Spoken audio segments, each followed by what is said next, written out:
In a lonely cabin suspended above the freezing mists of Silver Creek, two survivors are serving a life sentence. Together. Elias Thorne, a Navy SEAL plunged into eternal darkness, sits as still as stone. Across the room, Atlas, a combat shepherd, refuses to eat, turning his scarred face to the wall. They share a roof, but they share no love. Between them lies a single coil of frayed paracord, a tether not of friendship, but of a blood debt that neither man nor beast knows how to repay. They were waiting for the end, but the storm had other plans. What happens next will make you cry and believe in second chances again. Before we begin, please take a moment to subscribe to our channel and leave a like. Your support truly means the world to us, and tell us where you're watching from. Drop your city and country in the comments below. Thank you from the bottom of our hearts. Silver Creek, Colorado, is not the kind of place you go to find peace. It is a place you go to disappear. The wind here doesn't whisper. It howls, tearing through the jagged canyons of the Rockies like a wounded animal. The air is thin, sharp enough to cut your lungs, and the snow piles high against the timberline, burying everything in a silence so deep it feels heavy. For most, this isolation would be terrifying. But for Elias Thorne, it was necessary. Elias lived in a weathered A-frame cabin perched precariously on a granite ledge, miles from the nearest paved road. He was a man carved from the same rough stone as the mountain. 38 years old, with the rigid posture of a Navy SEAL and eyes that stared unblinkingly into a void. Those eyes, once sharp enough to spot a sniper in a sandstorm, were now covered by dark, wraparound glasses. They concealed the scars of a mission that had ended his career and stolen his light. But they couldn't conceal the darkness that lived inside him. He moved through the cabin with a ghostly familiarity. 3 steps from the fireplace to the armchair. 5 steps to the kitchen counter. His hands, calloused and strong, brushed against the rough pine walls, reading the house like a map. He didn't need sight to know that winter was coming early. He could hear it in the groaning of the timber beams and feel it in the draft that snaked across the floorboards. He told himself he came here for the quiet. But the truth was, Elias was serving a sentence, a self-imposed penance for the crime of surviving. Every time he closed his eyes, he didn't see blackness. He saw fire. The memory was always there, lurking just beneath the surface of his consciousness, ready to pull him under. It was 2 years ago, in a dusty alleyway halfway across the world. A routine extraction that went sideways. He remembered the shout, not his own, but Marcus's. Marcus, his point man, his brother, the only family he really had. He remembered the shove that sent him flying backward, and then the world turned white. Heat. Sound that felt like a physical blow. And then silence. When Elias woke up in Germany, the doctors used words like shrapnel and irreversible damage. They told him he was lucky to be alive. But Elias knew better. Marcus had taken the blast meant for him. Marcus had traded his life for Elias's breath, and all Elias had to show for it was a Medal of Honor he kept in a drawer and a life he didn't want. He carried the heavy, suffocating weight of survivor's guilt, a burden that made the air in Silver Creek feel even thinner. He pushed everyone away, first the command, then the therapists, and finally, his friends. He wanted to be left alone to rot. But there was one person who refused to listen. Sarah, a former combat medic turned park ranger, was the only one who dared to drive her truck up the treacherous switchbacks to his cabin. She understood the language of trauma. She knew that you don't offer pity to a wolf, you offer respect. But today, her engine sounded different. It was heavier, hesitant. Elias heard the crunch of her boots on the snow before she even knocked. He opened the door, his face impassive. "I didn't order supplies, Sarah." "I didn't bring supplies, Elias." Her voice was firm, though he detected a tremor of fatigue in it. "I brought you a roommate." Elias frowned, his hand tightening on the doorframe. "I work alone. You know that." "He's not working either," Sarah said quietly. "Bring him in, Leo." There was a shuffling sound, the click of claws on wood, and a heavy, reluctant sigh. A scent drifted past Elias. Wet fur, antiseptic, and something else, something old and familiar. Gunpowder and grief. "This is Atlas," Sarah said. The name hit Elias like a physical blow. Atlas, Marcus's dog, the German shepherd who had been with them in the sand, who had dragged Marcus's body from the rubble, who had guarded the empty coffin until they forced him away. "Why is he here?" Elias's voice was low, dangerous. "Because he's dying, Elias," Sarah replied, her voice breaking the professional veneer. "Since that day he hasn't been the same. The K-9 unit retired him. He won't take commands, he won't work, he barely eats. The vets said he's suffering from extreme depression. They were going to put him down tomorrow. They said he's a broken tool." Elias stood frozen. He could hear the dog breathing, shallow, ragged breaths. He didn't hear a growl. He didn't hear the confident panting of a working dog. He heard a creature that had given up. "I can't take him," Elias said, turning his head away. "I can't look after him. I can't even look after myself."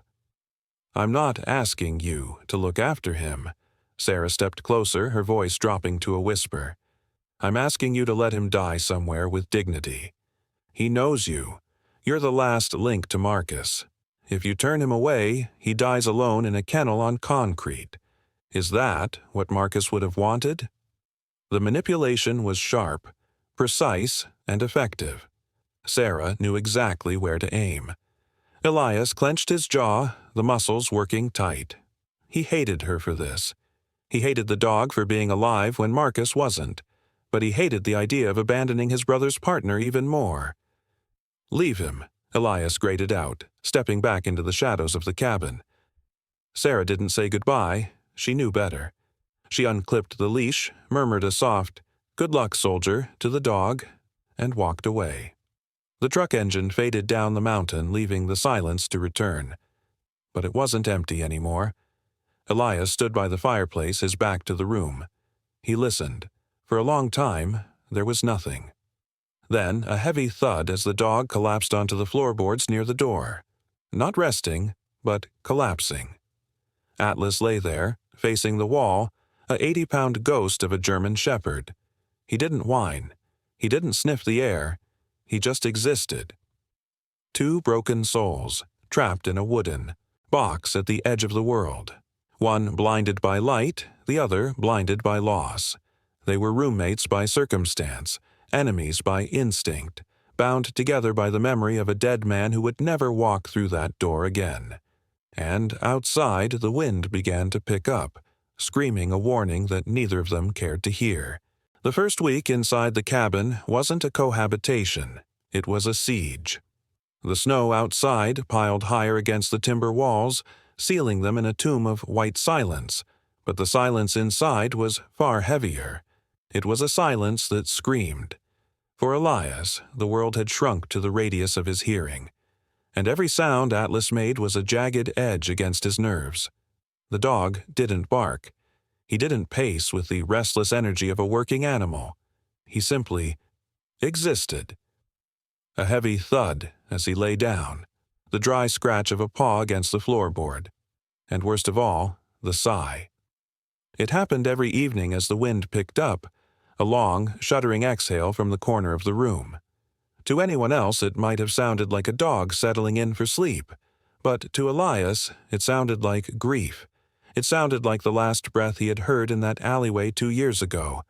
It sounded like Marcus. Elias tried to push it away. He reverted to the only language he knew, command and control. "Atlas, secure," he barked on the third day, his voice cracking like a whip across the room. The dog didn't whine. He didn't obey. Elias heard the slow, reluctant scrape of claws on wood as the animal shifted, retreating further into the shadows, but not leaving. He was refusing to engage, just as he was refusing to eat.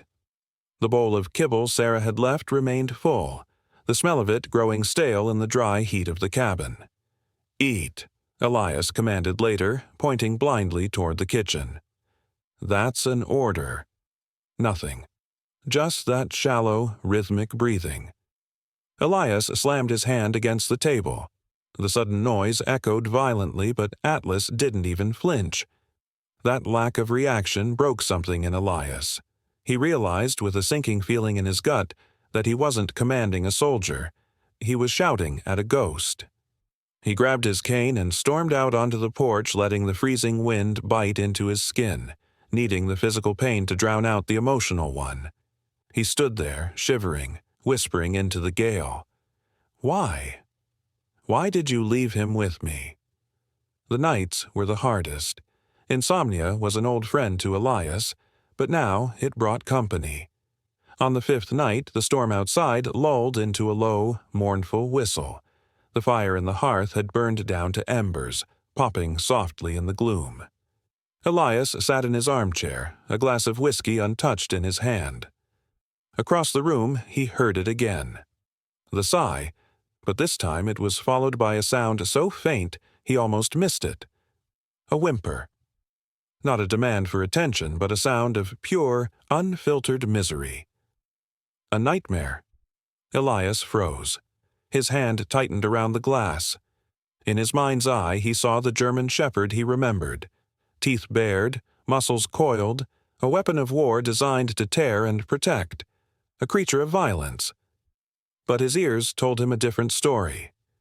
He set the glass down. He leaned forward, the leather of the chair creaking. "You're seeing ghosts, too, aren't you?" Elias whispered, into the dark. The whimpering stopped. A pause. Then a slow intake of breath. For the first time in 2 years, the anger that had become Elias's armor began to crack. He had spent so long hating the world for taking his sight, hating the unfairness of his survival. He had looked at Atlas, or tried to, and seen only a burden, a reminder of his failure. But in the stillness of that cabin, the truth washed over him. He didn't hate the dog. He didn't even hate the silence. He hated himself. He hated that he was still here while the better man was gone. And then a thought struck him, strange and luminous in the blackness of his mind. In the long, quiet nights, Elias often wrestled with the irony of his fate. People often pray for God to take away the darkness, to restore what was lost. But sitting there, listening to the terrified heartbeat of a warrior dog, Elias wondered if the darkness wasn't a theft, but an exchange. When he had eyes, he was easily deceived. Sight is a shallow sense. It judges by scars, by uniforms, by the bared teeth of a beast or the stoic face of a soldier. If he could see right now, he would see a scarred, dangerous animal. He would see a threat. But God, or fate, or the universe had turned off the lights, and in doing so, it had forced him to light a candle in the only place that mattered, his heart. Without the prejudice of sight, the monster in the corner wasn't a monster at all. Elias couldn't see the war-torn fur or the missing eye. He couldn't see the physical power that made people cross the street to avoid K-9 units. All he could perceive was the truth. He heard the ragged breathing of a soul that was drowning.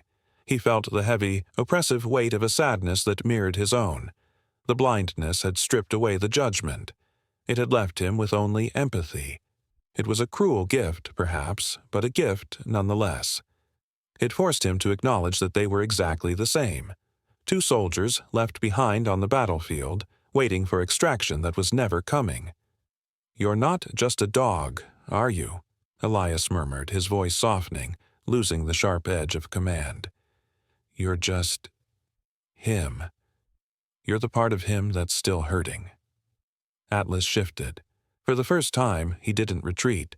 The sound of his breathing changed, hitching slightly as if he knew he was finally being heard. Elias sat back, closing his useless eyes, and for the first time he didn't try to force the dog to be a soldier. He didn't try to fix him. He just let him be broken.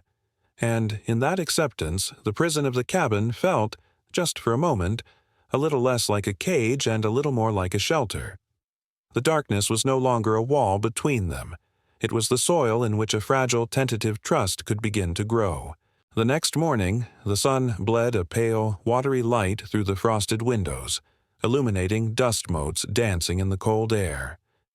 Elias didn't start the day with a shout. He didn't slam cupboards or march across the floorboards with the heavy tread of a man at war with his surroundings. He stood in the center of the room, listening to the shallow, rapid breathing coming from the corner. It was the rhythm of panic, a drumbeat of adrenaline that never faded. Elias realized that every time he raised his voice, every time he tried to assert dominance, he was just adding noise to the chaos in the dog's mind. He decided to stop being a soldier. He decided to become a landscape. Elias moved slowly, lowering himself onto the rough wooden floorboards. The cold seeped through his jeans, grounding him. He sat cross-legged, facing the direction of the corner but angling his body slightly away, a non-threatening posture. He closed his eyes behind the dark glasses and turned his attention inward. He remembered the training, not the breach-and-clear drills, but the long agonizing hours on the sniper range, the art of becoming invisible, the art of slowing the body down until you were nothing more than a heartbeat in the grass. Inhale for 4. Hold for 4. Exhale for 4. Hold for 4. Tactical breathing. Box breathing. He forced his shoulders to drop. He unclenched his jaw. He visualized his heart rate slowing down, beat by beat, until the thumping in his ears faded into a steady, rhythmic pulse. There is a secret in the rehabilitation of shattered souls, one that isn't written in any K9 manual. It is the understanding that animals, especially those forged in the fires of combat, do not listen to words. They listen to frequency. They listen to the truth that vibrates beneath the skin. Atlas, curled in his defensive ball, was a radar dish for emotion. He could smell fear. He could hear anxiety. He could sense the electric crackle of frustration from across the room. For days, Elias had been a storm of bitterness and command, and Atlas had responded by battening down the hatches. But now, the storm had passed. Elias became a stone, a heavy, immovable object in the middle of a rushing river.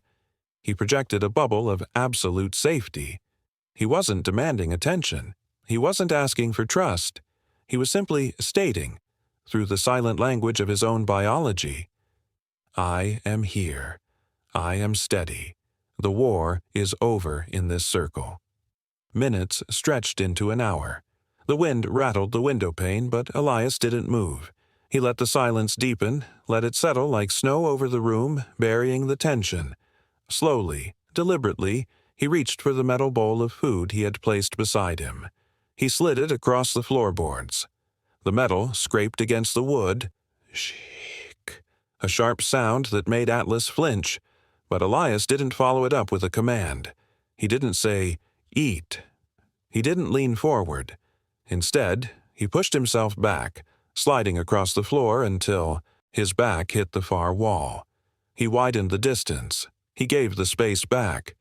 It's yours, he whispered, the words barely audible. If you want it. Then he went back to the breathing. Inhale, hold, exhale.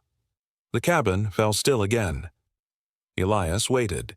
He waited with the patience of a man who had lain in mud for 3 days waiting for a target. But this time, the target wasn't a life to take. It was a life to save. He heard it first, a shift in the breathing pattern. The rapid, shallow panting slowed. Then the rustle of a paw stretching out. The stiffness that had held the dog's body in a rigid knot began to unravel, inch by inch. Atlas lifted his head. Elias couldn't see it, but he heard the soft whiff of air as the dog tested the scent. Atlas was smelling the food, yes, but he was also smelling the man. He was smelling the absence of adrenaline. He was smelling the calm. For the first time since arriving at Silver Creek, the German shepherd uncurled his spine. His ears, which had been pinned flat against his skull in fear, twitched. One ear rotated forward, locking onto the sound of Elias's slow, steady breath. The dog rose. His joints cracked, stiff from days of immobility. He took one step, then another. The pads of his feet were silent, but his claws clicked hesitantly on the wood. He didn't go to the bowl immediately. He stopped halfway, his single good eye fixed on the blind man sitting against the wall. He was testing the water. He was waiting for the trap to spring, for the shout to come. But Elias remained stone. He didn't reach out a hand. He didn't offer a treat. He just existed in that frequency of peace anchoring the room. Atlas took another step. He lowered his head and began to eat. The sound of crunching kibble filled the room, loud and ungraceful, but to Elias it sounded like a symphony.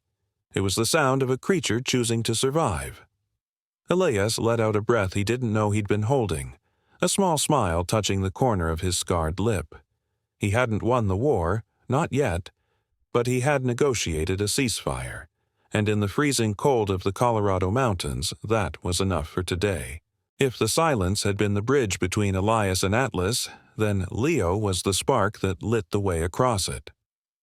Sarah's nephew was 8 years old, a bundle of kinetic energy wrapped in a neon orange parka.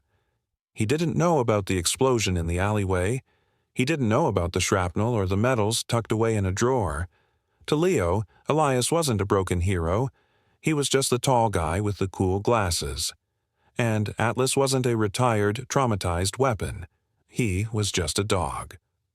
When Leo visited 3 days later, he didn't tiptoe. He burst through the cabin door with the subtlety of a firecracker, carrying a smell of pine needles and bubble gum. "Mom says you need wood," Leo announced, dropping an armful of kindling by the stove with a clatter. Atlas, who had been dozing near the hearth, lifted his head. Usually, sudden noises sent him retreating to the shadows. But this was different. This was the clumsy, joyful noise of a child. It triggered a different instinct in the shepherd, not defense, but protection. Leo didn't wait for permission. He walked straight up to the massive dog and dropped to his knees. "Hey, buddy, you look like a wolf." Elias, sitting in his chair, tensed. He opened his mouth to warn the boy, to tell him that Atlas was dangerous, unstable, but the words died in his throat. He heard a sound he hadn't heard since he arrived at Silver Creek. Thump, thump, thump. It was a heavy, rhythmic drumming against the floorboards. A tail wag, slow at first, then faster. "He likes me," Leo giggled, burying his hands in the dog's thick fur. Elias listened to the sound of the boy's laughter mixing with the dog's soft pants. It was a foreign music in the sterile quiet of the cabin. It struck Elias then that perhaps he had been treating Atlas like a soldier with PTSD, handling him with gloves of glass. But Leo was treating him like a dog, and maybe, just maybe, Atlas needed to remember he was a dog before he could remember he was a partner.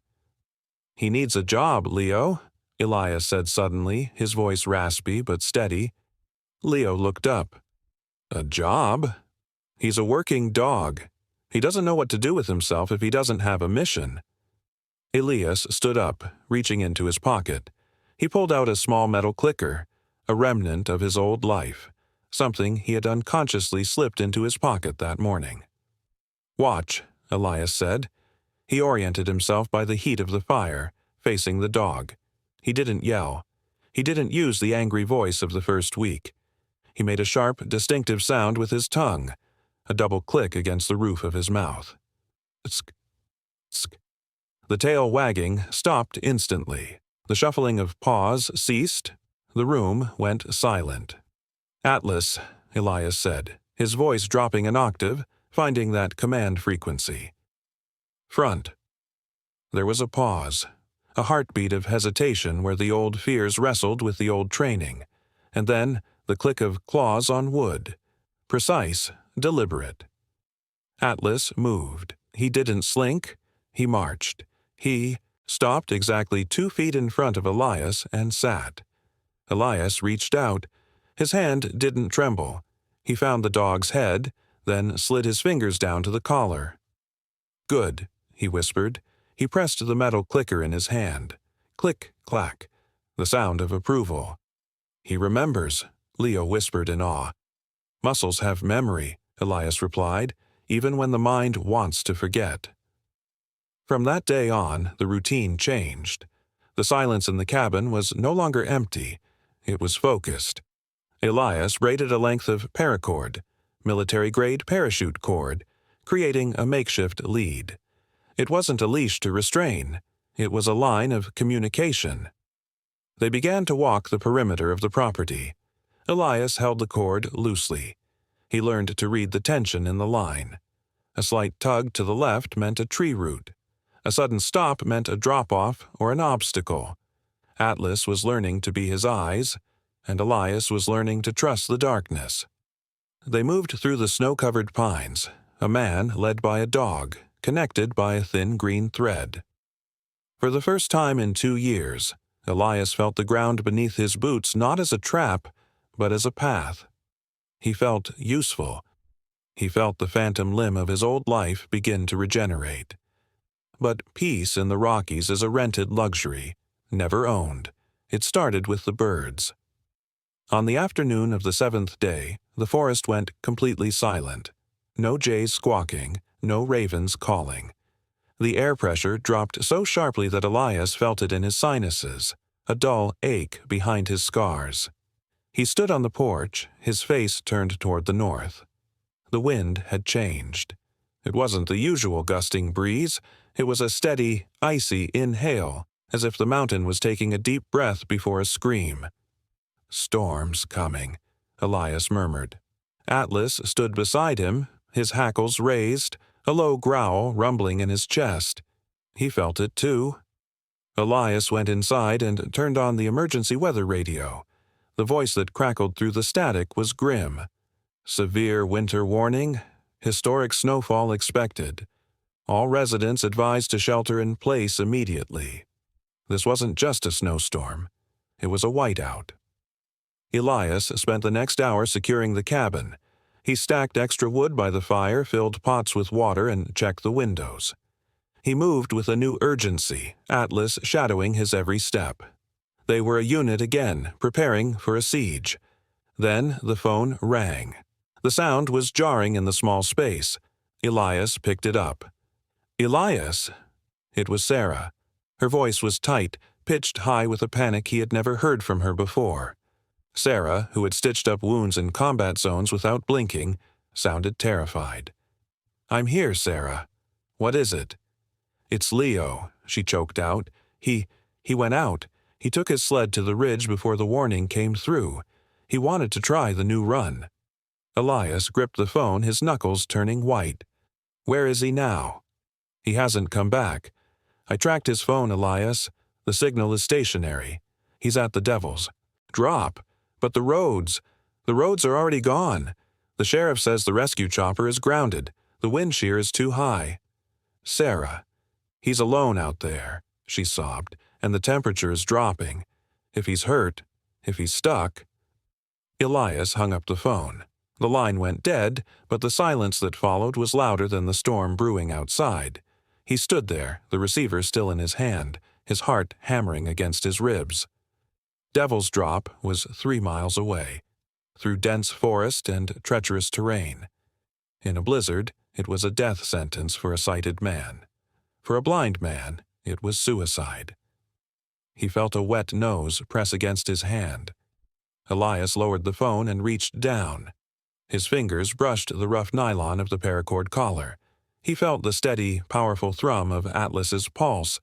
The dog wasn't shaking. He wasn't hiding in the corner. He was standing at attention, waiting for the order. Elias took a breath. He didn't see the darkness anymore. He saw the mission. "Suit up, partner," Elias whispered. "We're going to work." The storm didn't just arrive. It collided with the mountain. The first impact shook the cabin to its foundations, a shuddering boom that rattled the cast-iron pans hanging in the kitchen. The wind outside wasn't whistling anymore. It was screaming, a high-pitched, mechanical shriek that sounded like metal tearing. Inside, the air pressure dropped so low it made Elias's ears pop. Elias stood in the center of the room, his head tilted, listening to the violence of the world. He knew this sound. He had heard it in sandstorms in the Middle East and in hurricanes in the tropics. It was the sound of nature declaring war on anything standing upright. He knew the odds. A blind man venturing into a Class 5 blizzard to find a lost child on a ridge named Devil's Drop. It wasn't a rescue mission. It was a suicide pact. The logical part of his brain, the part trained in risk assessment, told him to stay put, to wait for the storm to break, to hope the boy had found shelter. But then he thought of Leo. He thought of the small warm hand that had buried itself in Atlas's fur. He thought of the silence that would follow if he did nothing. Elias moved. He went to the old cedar chest at the foot of his bed. He threw the lid back, the hinges protesting. His hands dove inside, bypassing the wool blankets and finding the cold, familiar texture of Kevlar. He pulled out his old tactical vest. It didn't fit as loosely as it used to, but as he strapped it on, pulling the Velcro tight across his chest, he felt a shift in his posture. He wasn't the hermit of Silver Creek anymore. He was an operator gearing up. He pulled on his heavy boots, lacing them with quick, brutal efficiency. He grabbed a flare gun, a first aid kit, and finally the coil of braided paracord. "Atlas!" Elias called out. The response was a low whine from the corner. The dog was pressed hard against the stones of the hearth, trembling. The barometric pressure and the howling wind had triggered the old memories. For Atlas, the banging of the shutters sounded like artillery. The flashing of the lightning was the explosion that had taken his eye. He was locked in the past, paralyzed by the ghosts of the warehouse raid. Elias crossed the room. He didn't slow down. He didn't crouch low to comfort the animal. He walked with the heavy, deliberate tread of a commander. He reached down and found the dog's collar. His hand was firm, unyielding. "On your feet," Elias ordered.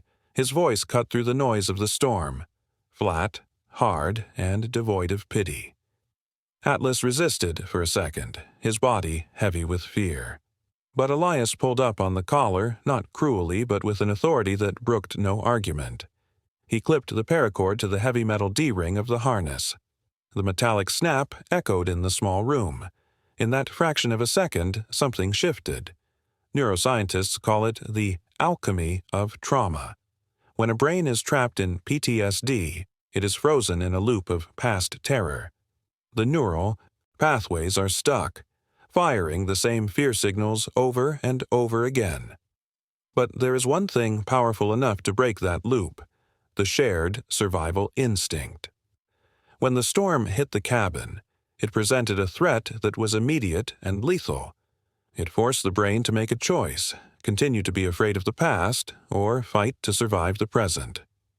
As Elias tightened the lead, a massive surge of adrenaline flooded both the man and the dog.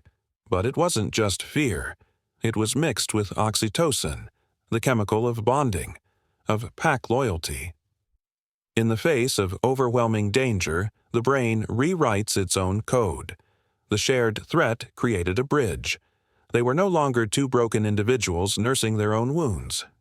They were a single biological unit, wired for one purpose: survival. Elias felt the change travel up the leash. The trembling stopped. The dog's muscles bunched, not in cowering defense but in coiled readiness. Atlas shook his coat out, a full-body shake that seemed to cast off the lethargy of the last 2 years. "We have a job to do," Elias said, his voice low and guttural. "Find him." Atlas let out a sharp chuff of air. He stepped forward, putting tension on the line. He wasn't pulling away. He was taking point. Elias walked to the door. He placed his hand on the latch. The wood was vibrating from the force of the wind outside. He took a deep breath, filling his lungs with the cold, stale air of the cabin for the last time. "Forward," Elias commanded. He threw the door open. The whiteout hit them like a solid wall. The cold was instant and agonizing, stealing the breath from Elias's lungs. The wind tried to knock him backward, but he leaned into it, planting his boots. "Track!" Elias yelled over the roar. Atlas didn't hesitate. He didn't look back at the warmth of the fire. He lowered his head, his nose skimming the snow, and lunged into the heart of the storm. The door slammed shut behind them, sealing the warmth away. They were alone in the white void. A blind man holding a piece of rope and a scarred dog following a scent that was rapidly being buried under the snow. But for the first time in years, neither of them was afraid. The fear had been burned away by the mission. The instinct had risen. And in the howling darkness of the mountain, the shadows finally began to hunt. The mountain was no longer a landscape, it was a physical assault. Elias moved through a void that was both deafeningly loud and completely silent. The wind roared at a decibel that canceled out all other noise, leaving him in a sensory deprivation tank of freezing cold. He couldn't see the snow that was blinding the rest of the world, but he could feel it. Millions of tiny ice needles scouring his exposed skin, seeking out every gap in his armor. His entire universe had narrowed down to the quarter-inch diameter of the braided paracord in his left hand. That rope was the only thing tethering him to reality. Through the thick leather of his glove, he could feel the vibrations of the animal moving ahead of him. He could feel the rhythm of Atlas's gait, powerful, low to the ground, driving forward with the unstoppable momentum of a tank. Tug left, step left, tug right, step right, stop, freeze. It was a dance of absolute trust. Elias placed his boots blindly into the unknown, believing that the creature at the end of the line wouldn't lead him off the edge of the world. And they were close to the edge. The air pressure had changed, the wind swirling up from below, carrying the metallic scent of ozone and deep stone. They were at Devil's Drop. Suddenly, the line went taut. Not a steady pull, but a frantic, jerking motion. Elias dropped to his knees, burying his hands in the snow to lower his center of gravity. "Atlas!" he screamed, though the sound was snatched away instantly. The dog was digging. Elias could hear the frantic scrabbling of claws against ice and rock. He crawled forward, following the line, his hand sliding down the wet nylon until he touched fur. Atlas was shivering, but not from cold. He was whining, a high-pitched sound that cut through the gale. Elias reached past the dog. His hands swept the ground frantically. Snow, ice, rock, and then fabric. Synthetic nylon, smooth and cold. "Leo!" Elias roared, ripping his gloves off with his teeth to feel better. His bare fingers traced the shape of a small shoulder, then a helmet. The boy was curled in a fetal ball, half buried in a drift against the base of a jagged overhang. But he wasn't just buried. Elias's hands moved down the boy's leg and stopped. A slab of shale, dislodged by the storm, pinned the boy's right shin against the ground. Leo wasn't moving. He was unconscious, his body temperature dropping dangerously fast. "I've got you," Elias gritted out, though he knew the boy couldn't hear him. "I've got you." He positioned himself next to the rock. It was heavy, slick with ice and wedged tight. A normal man couldn't have moved it. But Elias wasn't a normal man. He was a SEAL. He had trained his body to operate beyond the thresholds of pain and fatigue. He jammed his shoulder under the lip of the stone. He found a purchase for his boots in the frozen scree. He didn't think about his blindness. He didn't think about the cold. He channeled every ounce of frustration, every night of guilt, every moment of helplessness from the last 2 years into his legs. He roared, a primal sound that rivaled the wind, and drove upward. The rock groaned. Friction fought against will.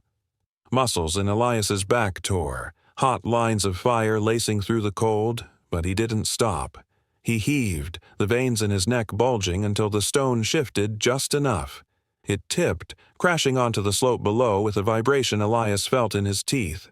He grabbed the boy instantly, dragging him free, pulling the small limp body into his lap. He ripped open his own jacket, pressing Leo against the heat of his chest. "Atlas," Elias commanded. "Close." The dog didn't need to be told. Atlas pressed his massive body against Leo's other side, creating a living cocoon of warmth. For a moment, the three of them huddled there, a small island of heat in an ocean of ice.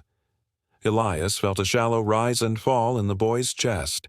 He was alive, but they couldn't stay. To stay was to die. "We move," Elias whispered, his voice hoarse. "We move now." He struggled to his feet, lifting Leo into his arms. The weight was significant, throwing off his balance. He grabbed the paracord again, wrapping it around his wrist, locking himself to the dog. "Home, Atlas. Take us home." He took a step, then another.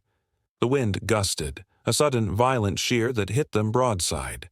Elias's foot found ice instead of snow. It happened in a heartbeat. His boot slid outward.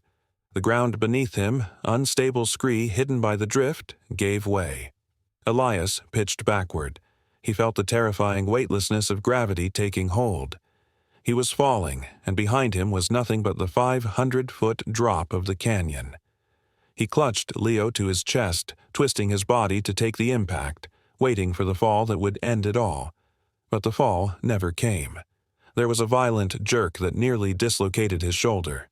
The paracord snapped tight, humming like a guitar string pushed to the breaking point. Elias hung there, half over the edge, his boots scrabbling uselessly against the crumbling lip of the cliff. He gasped, looking up with sightless eyes.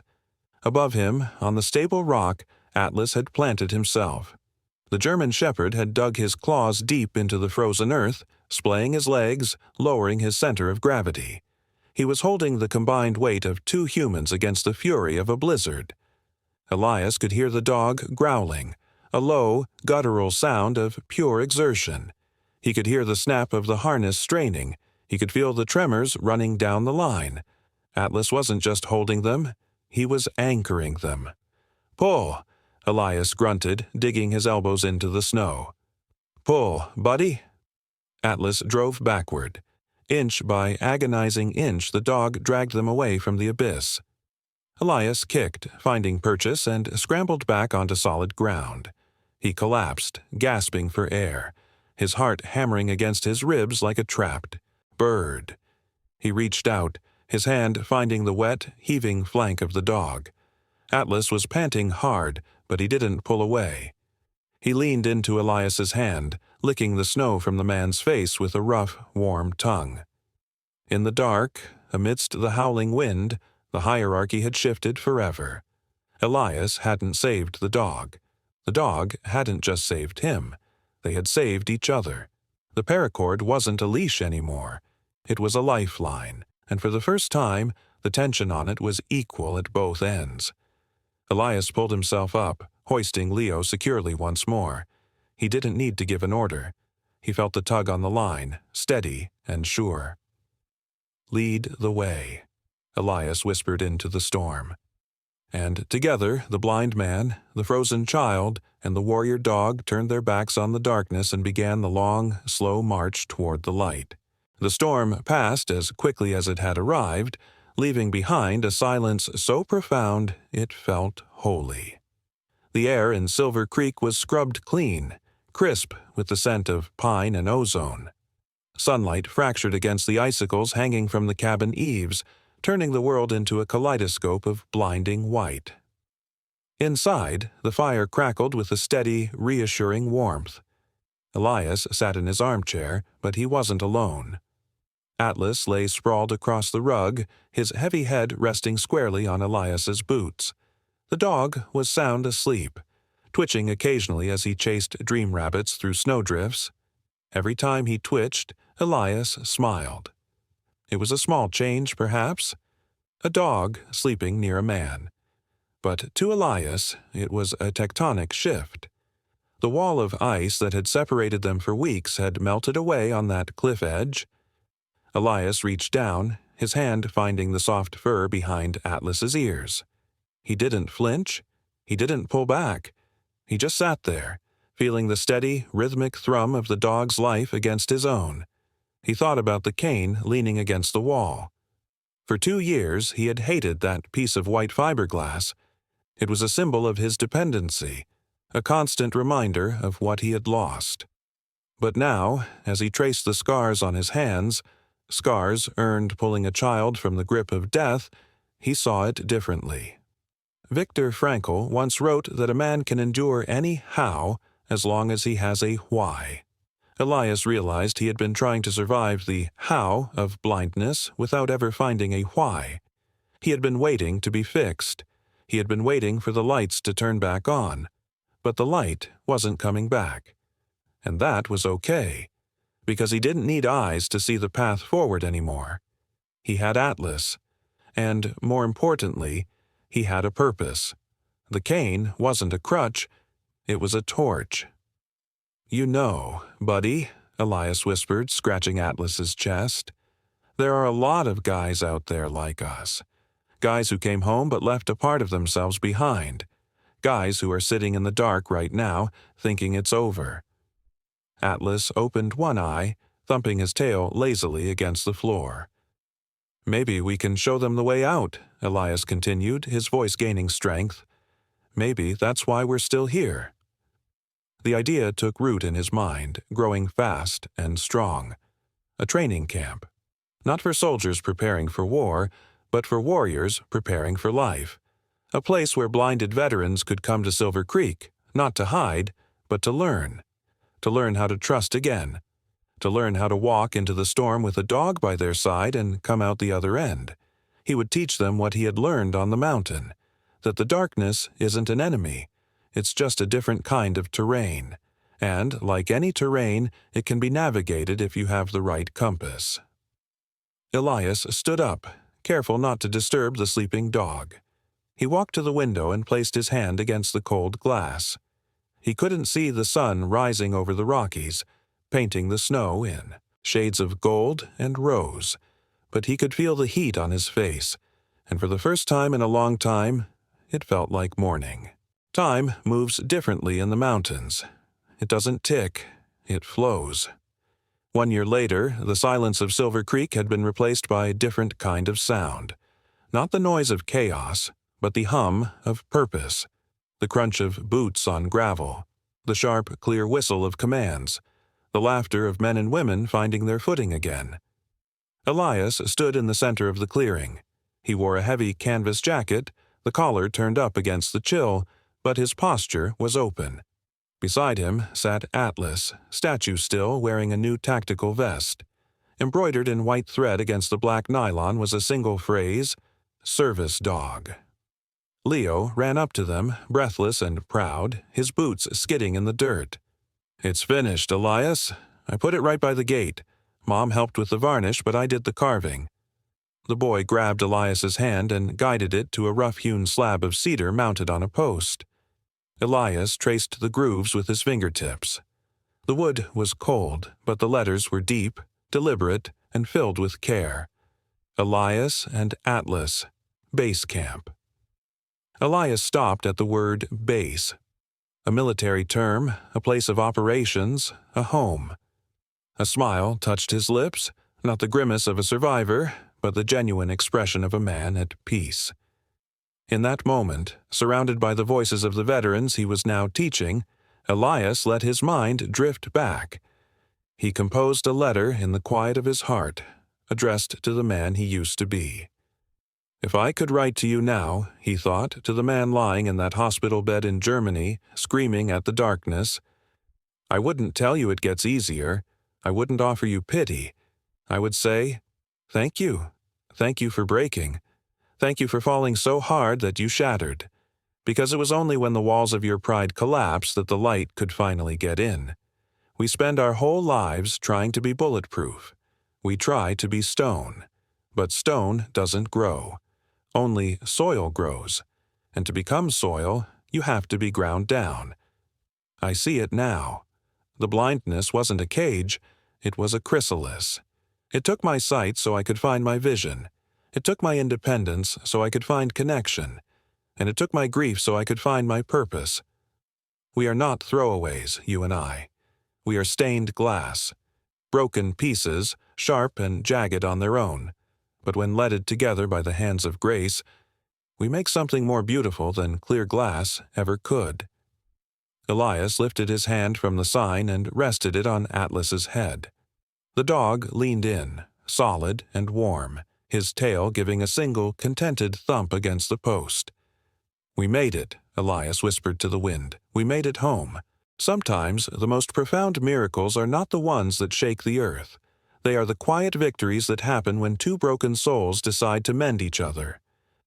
Elias and Atlas proved that we are not defined by the scars we carry, but by the hands we hold in the dark.